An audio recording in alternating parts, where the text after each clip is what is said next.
So I'm here on the campus of my alma mater, Dartmouth College. I'm here for a reunion, and it's been a fun, nostalgic-filled weekend, and I always enjoy coming up here.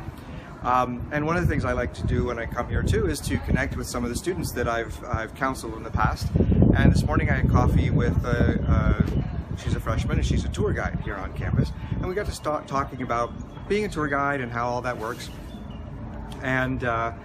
And we were also talking about the fraternity system. So I was asking her, so what does the admissions office say to students when they're coming on campus and want to know about the fraternity system and how many students are really a part of it? And the party line statistic is 50%.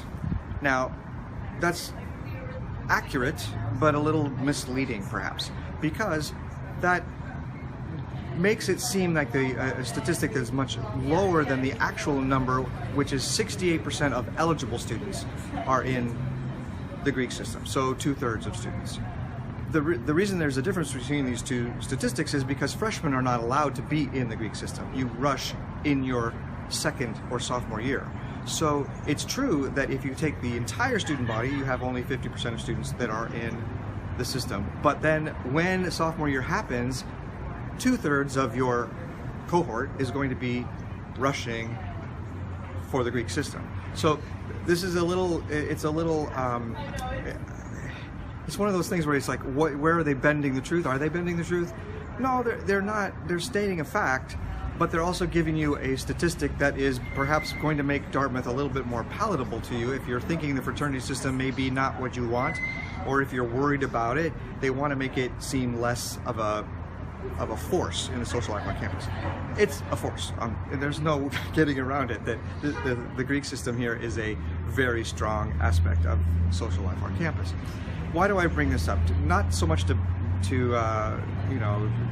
criticize my alma mater. I love the place, but it does have some warts, and one of them, one could say, maybe, is the fraternity system.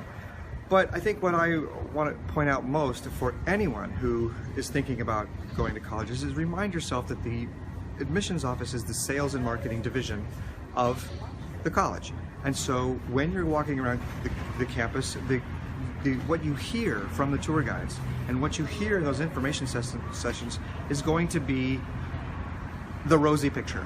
It's going to be the positive spin on anything that might be a little bit controversial or a little bit less, let's cover up those warts a little bit more.